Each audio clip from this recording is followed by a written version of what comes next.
I'm going to start, Xavier, by asking you, this is film number 5 in as many years, practically, and we see a return here to the theme of the mother-son relationship, but from a Have I ever left it? Well, indeed, you may not have, but it obviously has a striking kind of counterpoint. And in fact, I think you even referenced it as being the mother's revenge on "I killed my mother." Can you talk about the relationship between this film and that film?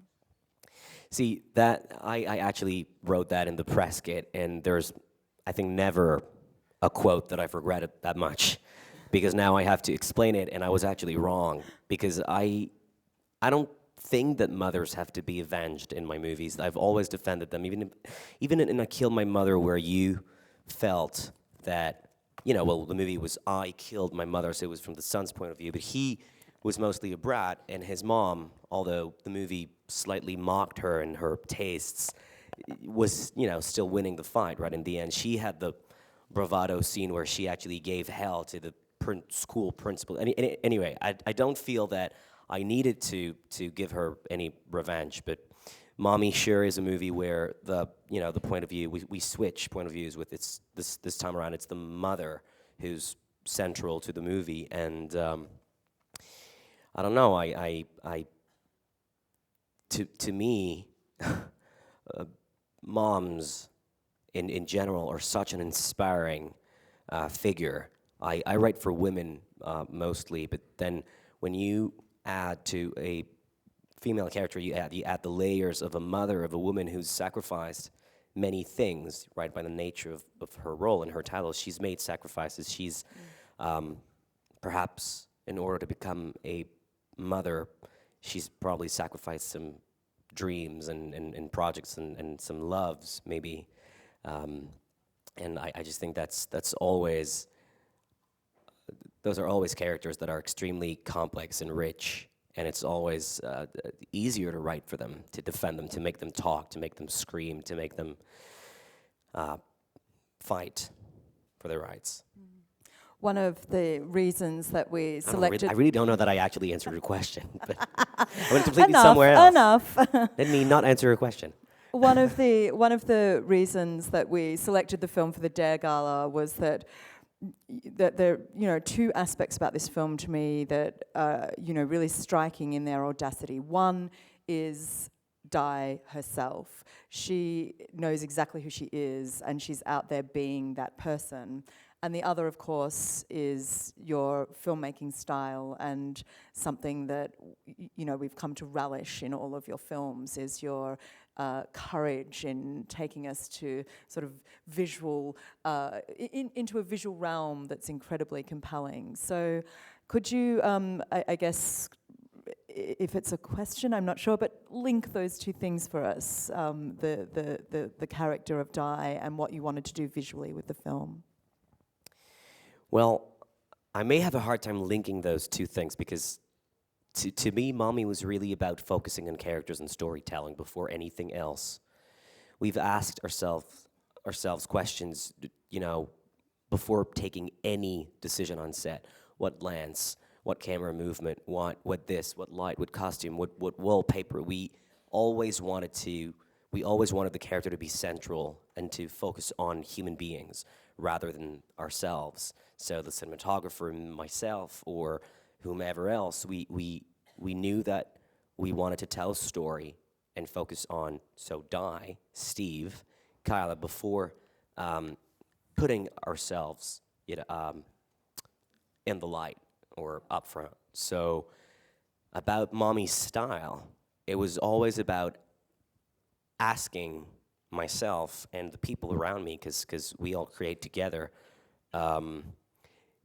is this relevant right now at this time of the story? Do we need this? And some people on set were excited and were like, no, just do it, explore, try things, and just be free. And I was like, well, I don't need to be free. I'm free. I'm already free. I don't need to express my freedom more by thinking, oh, look at that camera move, I'm so free. It's, but you understand? And I may have actually thought that way in the past because you age really fast in this business. And when I was 19, I was probably 19 technically, but now I'm 25, I feel like I'm 42. Because you learn from your mistakes in such a savage way, because people can brutally review your work and tell the entire world how mistaken you've been on the choices you've made. And some of them are, you know, gratuitously hating your work and hating your person, but some others are, you know, don't actually care about you, and they were emotionally engaged in the film, and they thought, oh, well, there's this and that I didn't like, and they're right. And it hurts, but they're right. So you learn from that, and in Mommy, what I had learned and what I wanted to apply was to learn when to involve myself stylistically. There are no scenes that are non-stylish or stylish for me in Mommy. It's just that at one point you learn that even choosing a lens has an impact on how people are emotionally engaged. If it feels wrong, people are going to feel it. They're not going to say, oh, that's a 75, what is it doing there? But they're going to be like, this seems off. So that was really about, you know, I don't know if I've addressed your questions, but about style I guess part of the person who was never answering questions. No, but part of, I guess, what I'm interested in is the idea that you're so steeped in your characters. That comes through very clearly, and I'd love to hear around the way that you actually work with your actors to achieve that as well.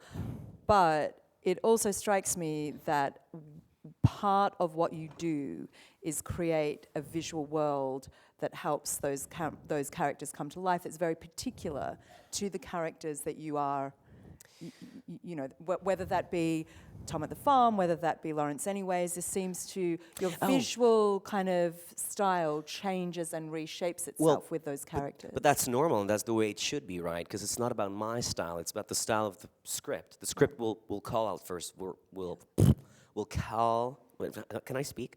Will call out a certain style. I could have never directed Tom at the Farm with the visuals of Laurence, right? Those sort of effects, and it would have been completely upsetting and distracting.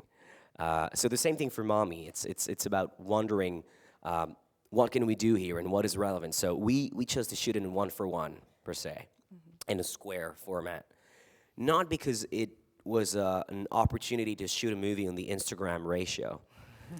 But more Have you been asked that? I love Instagram, it's so cool. It's this new thing. Oh my God.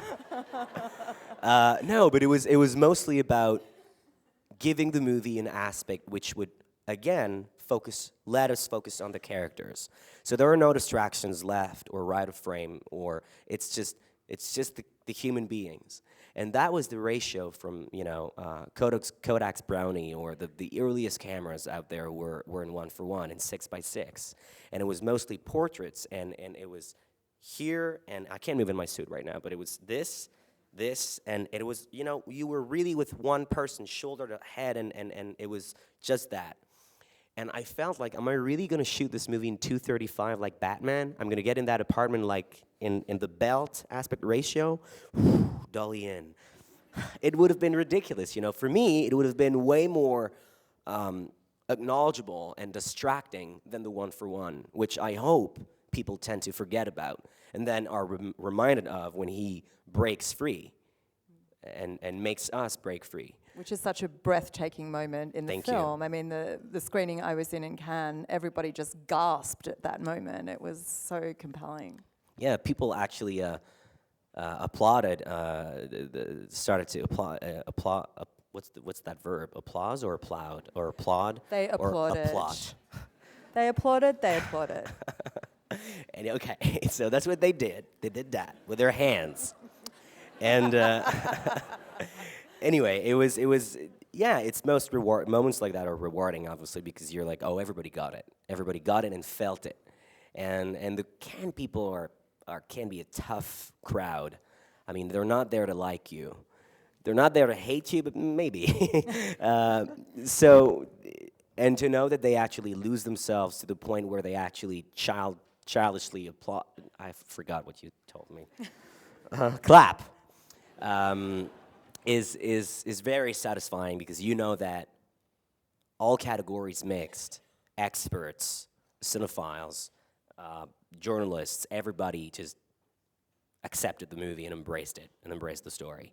But that idea, I mean, as soon as you know that you're going to shoot a movie in 1-for-1, I think at 1 second later you know that you're going to break the rules too, because that's what's fun. Although it was originally planned to happen only once. But my cinematographer, who had asked me to shoot in 1-for-1 because he was obsessed with that aspect ratio forever, he's been obsessed with this aspect ratio forever, every day, every scene would tell me, wouldn't that be a nice scene for a 185? Like, I was like, can you please embrace the fact that we're doing this? It's too late now. Every scene he would tell me. I was like, no, no. Let's do it. Let's stick to our, anyway. I think it's very clear watching all of your films that you are a big lover of cinema yourself, and that's not always true, I think, of directors, although it should be. Did that sound too mummy-like? Could I ask you what it was like for you at Cannes? This film, as many of you would know, shared the special jury prize with Jean-Luc Godard, and there was something I felt brilliantly symbolic about that moment. How did that feel for you? Or did you just want it yourself? I'm going to get into trouble again. I don't really care.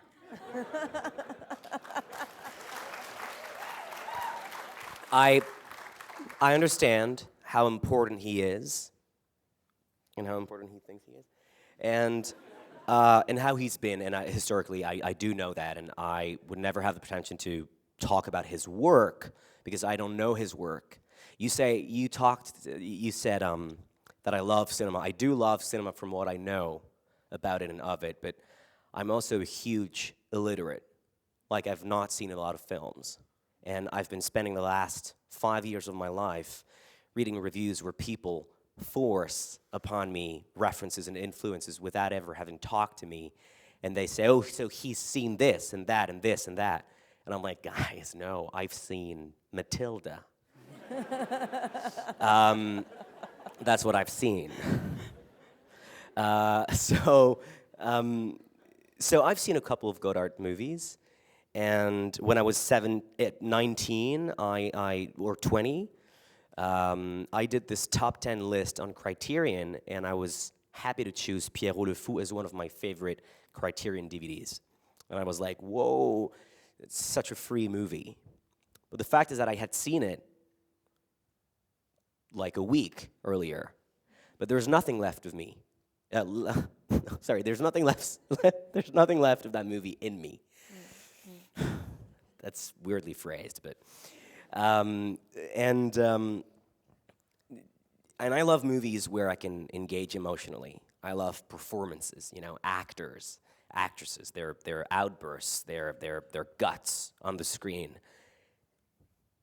which is not really his thing. And since I can't relate emotionally, I can't say that when they called us out both, I was moved, or I actually didn't really think about it. I wasn't like Francis Ford Coppola, like, it's half a price, I'll be back for the other half. Like with Apocalypse Now, I was like, I don't care. I didn't even think about that. I was happy that they had chosen my movie, and the jury's prize is an important prize. It's the prize that's handed by the jury, as you know. No, but it means that, there are prizes for certain categories, and they still chose a prize that acknowledges the work of everybody in the film, so they must have liked the film completely. So that felt good, and I was happy to go on stage and talk to Jane Campion and to the people my age and say these words. And people were like, that was a Palme d'Or speech. And I was like, I just wanted to say these things, whatever the price was. Yeah. And I'm happy we won that.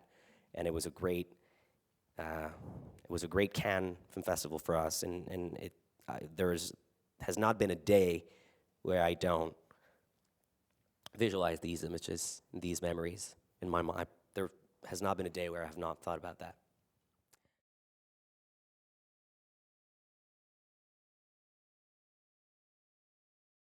Well, I had originally chosen a couple other songs instead of the ones that you heard that were a little more, let's just call them Swedish. Not so accessible, but they were songs that I like, and I love those songs, by the way. Those are amongst my favorite songs. But and then I was in the producer's kitchen, Nancy's kitchen, and I can't go anymore because I'm completely allergic to her cat, which was before my cat, and that seemed very important to tell you. Vital. Anyway, we were in her kitchen talking about the movie, and I was like, "Do you think that I could?" I think it started with "White Flag" by Dido, and I said, "Do you think I could use that song? I love it so much." And then she said, "Yes, I think people will be really happy to hear that song."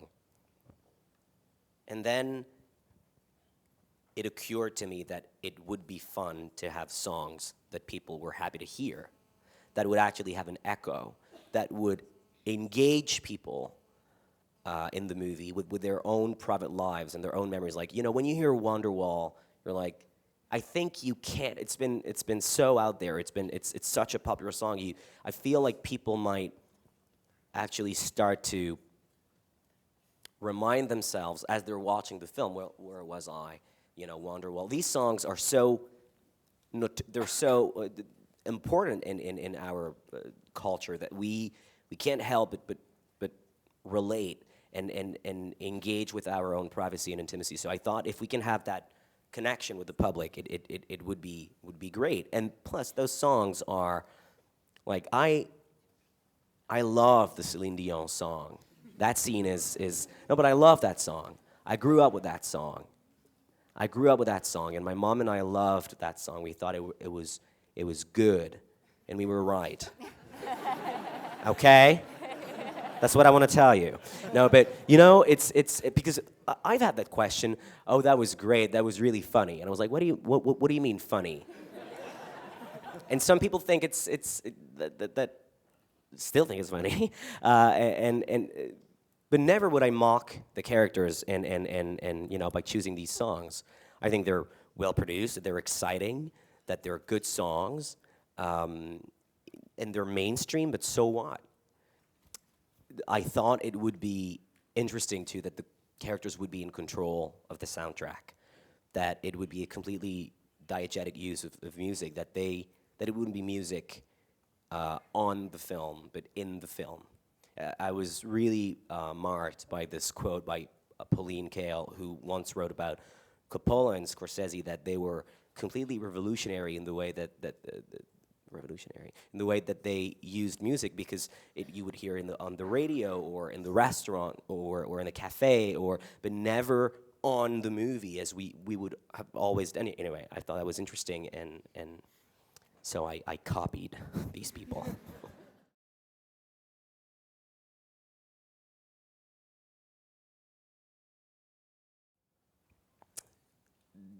I don't really know.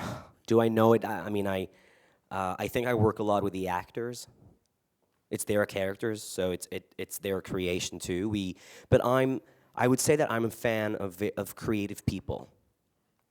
In every possible meaning of that. But I love creative artists. People who believe in the importance of details. A character is not only someone who walks around saying lines. It's someone who wears nail polish and wears wool socks in their sandals. And they have designs on the back pockets of their jeans. They have highlights in their hair. They have a way to laugh. They have a way to cry. They have a way to fan their eyes because they're too emotional suddenly. You know, it's all these little details that we find so much pleasure in finding with the actors are, to me, the difference between a movie where you don't care about human beings and a movie where you do care about human beings. And I think that in the past, I've not always made that a priority, and I regret that. So, but I've always cared about my characters. Not that I have ever thought I don't care, but you learn to give more care to characters, and that's what I'm aiming now. I thought with Mommy that the priority was storytelling, and storytelling goes through characters, human beings, not ideas for dollies and light and whatever effect. So, and just a bit of anecdotal trivia for you, if that's interesting to you. What I really like doing is when I've just written a script, I go in a library and in a bookstore, sorry, and I buy a lot of photography books and paintings, and I don't buy paintings, like, give me that Monet, but paintings, books. And I skim through these books, and whatever I see that inspires me, little details for curtains or, let's say, nail polish, or I mark these pages and I photocopy all these things, and then I make a huge lookbook that's very expensive for no reason at all. And I give it to the people around me, and I tell them, so that's what I saw for the movie. And it's always, and before, you know, when I look at these books with my people, they're always like, okay, so what is it in that picture? Because it's not the entire thing. It's a little small thing but again, it's just this obsession for detail. I think it makes it more, I think it makes it more real. And then Anne Dorval and Suzanne Clément are just so imaginative, they're so creative, that themselves, they will bring so many of these little things while we're shooting that are not on the paper, that are not in the lookbook, that are not, in the script, I mean. And that's their contribution, that's their creation, and so together we love details, is what I've been trying to tell you for way too long.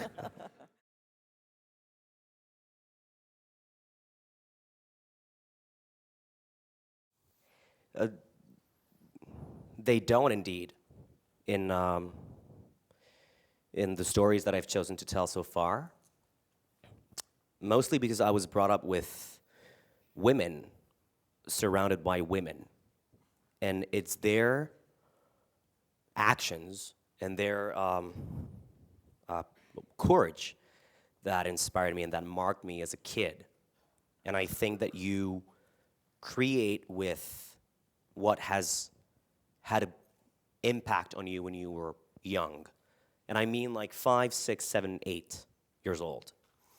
And when I was that age, I didn't see my father a lot. And he has not been in my life at that time enough to make me want instinctively to talk about men. Because I was never marked in my life by any, let's call them father figures or other male figures. Never marked by them enough to want to talk about them now, want to give them the lead in my movies, give them the opportunity to fight for their rights, because I think they don't have to.